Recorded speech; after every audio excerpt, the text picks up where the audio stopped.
cultural imperialism gone undetected when people from other races mimic ethnic features through traditional items such as headdresses and makeup?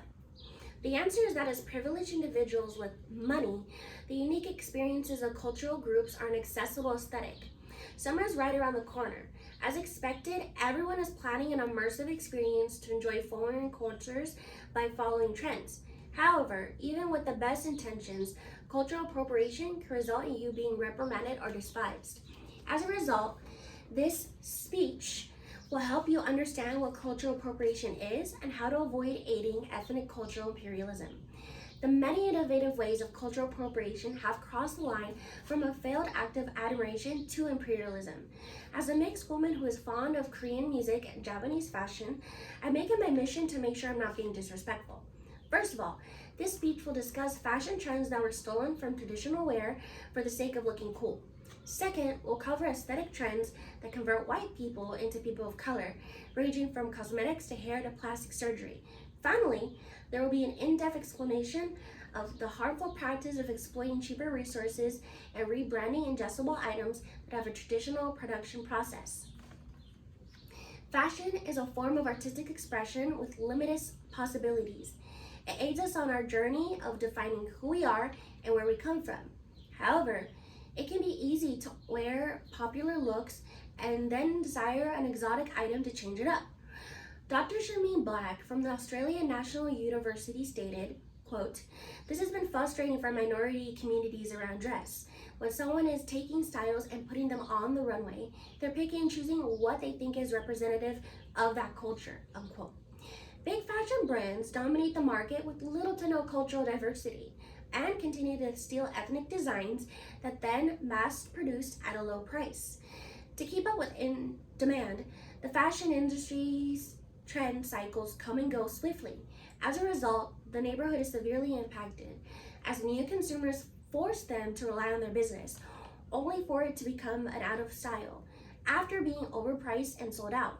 For example, this was seen at Victoria's Secret's show when Karlie Kloss wore a skimpy take on Native American traditional outfits, which translated to the popularity of Native American headdresses at popular music festivals.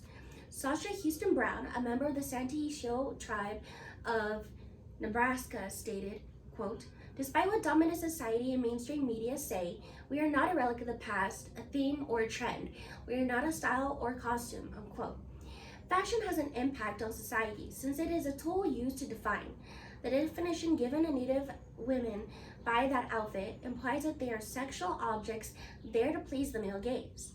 Bound cultures have made it clear that this behavior contributes to the oppression of marginalized groups and it shouldn't be tolerated when we aren't represented. Similarly, another major part of the fashion industry is makeup, hair, and facial features, which leads us to our next subgenre when a person intentionally tries to mimic the features of another race. Even with the amount of welcome diversity there is in mass media, there are people who are celebrated despite stealing ethnic physical traits and misrepresenting the culture that comes with their chosen racial identity. Black hairstyles, melanin skin tones, and Asian facial features are all considered undesirable in us, but they are worshipped on white people. Janie Bay, an Asian writer on the media website, stated, quote, "Ethnic minorities who have dealt with teasing and discrimination for certain features are now learning that those features are beautiful. Except, the world didn't learn to find those features beautiful in them," unquote. Asian fishing is the process of appropriating Asians through cosmetics, which involves extending the eye shape upwards, contouring the face to be smaller, and wearing eye-enlarging contact lenses. Influencers get work done to look like the ever-changing current beauty standard. They profit off the features they bought by playing into male sexual fantasies, signing brand deals, getting sponsorships, and creating a huge platform to spread their harmful ideologies. Kelly Matsurisa, a writer from the Daily Vox, stated, quote, what makes blackfishing hurtful and insulting is that Black women have to work twice as hard, like everywhere else, to obtain the same, if not fewer, benefits as white women," unquote.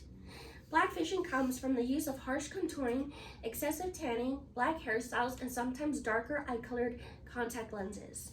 The simplicity of the situation is that these shapeshifters want to steal our identity, reap the benefits, but not deal with the harsh reality of being a person of color. Likewise, stealing people's features isn't the only appropriation the dominant group does. They also steal natural resources and rebrand our culture's legacies. There's a long history of minorities creating amazing traditions in the kitchen.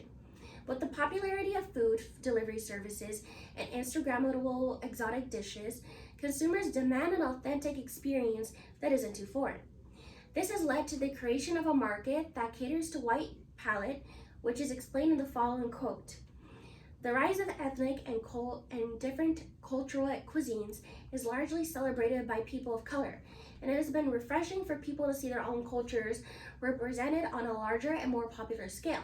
However, it can bring issues of whitewashing and in some ways a strange form of appropriation. Let us not pretend fusion food doesn't exist, because they do. However, when properly done, it tends to be made by a person of color. Examples of whitewashed restaurants and celebrity alcohol brands include Taco Bell, Chipotle, Casamigos Tequila, and so on. These brands all have one thing in common. They benefit from exploiting a foreign country's food for a very low price with no regard for the culture other than paying its minority race staff very little.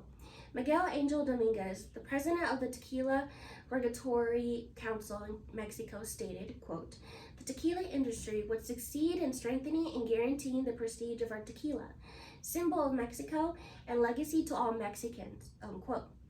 One of the most popular current events to outrage the Mexican and Latino community is Kendall Jenner's release of her tequila brand A18 that was tone deaf.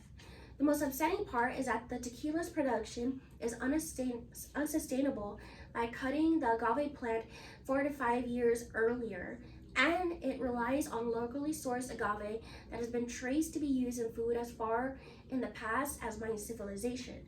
If the production of celebrity tequila continues, small local dispensaries will start to go out of business and workers will reap the consequences. In conclusion, the usage of cultural appropriation has surpassed any doubt of it being a failed act of appreciation, as the dominant group continues to produce items as their own despite their cultural significance. The sexualization, exploitation, and stealing of brown culture by the dominant group is infuriating. After everything you've heard today, do you think you will be able to withhold feeding into a toxic norm this coming summer?